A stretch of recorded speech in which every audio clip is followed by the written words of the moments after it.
A tense day for Del Valle parents after a bus driver's action sent nearly a dozen students to the hospital. Now, child abuse detectives are investigating whether anger or frustration caused the driver to slam his brakes and throw elementary school children to the floor of that bus. It happened near the intersection of William Cannon and McKinney Falls before 8 o'clock this morning on the way to Hillcrest Elementary School. KXAN's Josh Hinkle joins us live from the scene after speaking with parents and some of the injured students there. Josh? Well, 35-year-old Renee Nunez Lemus, he was driving a bus that did not have surveillance equipment, and like every other bus in Del Valle's fleet, it did not have seat belts. 76 kids were on board, and 11 of those kids were taken to the hospital with stories about an angry bus driver who slammed on his brakes in this intersection. And the next thing I know, that he slams on the brake, and then all the kids started falling up and forward. Regina McAllister says she thought the worst when the Del Valle district called to tell her that her daughter Kennedy was in a bus accident. She rushed to Del Children's Medical Center to find the fifth grader had a sore back and an enraging explanation. Once I spoke with my daughter, and she informed me that there was no accident, that the bus driver was upset because he was mad because the kids weren't listening, and she monitors the bus. She sits the kids down. She said he asked them to stop yelling and to sit down, and he was mad and he slammed on the brakes. And all the kids were crying, and we're trying to tell him that kids are hurt, and he said, huh, and he just kept saying, huh. And when we got to school, he told everybody to hurry up and get off the bus so he could leave. The kids then went into Hillcrest Elementary and told officials about the injuries they suffered.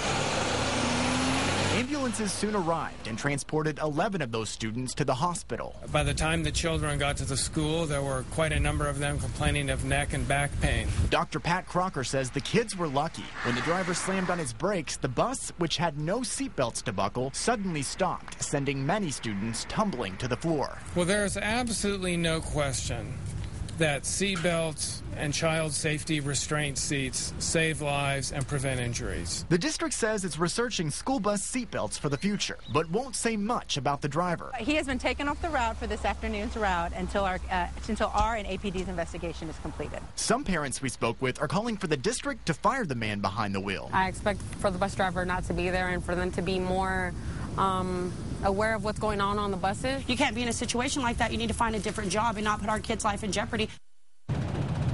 So far, police have not charged Renee Nunez Lemus with, but he is suspended from his bus driving duties at this time. We also know he has worked with the district since last November. Del Valle ISD says its drivers, like all other districts in the state, require 20 hours of driving time before they're actually hired. They also check every person's driving record before that time as well. We are live in southeast Travis County. Josh Hinkle, KXAN, Austin News. Earlier this month, KXAN investigated a new law requiring all school buses bought after September 1st of this year to have lap shoulder seat belts. Now, as we told you a moment ago, it's something Del Valle ISD is researching now. You can check out our investigation into that seatbelt program by clicking on the story in the local news section on KXAN.com. And then tonight at 6 o'clock, we go in depth into training techniques area districts use to keep the drivers calm behind the wheel.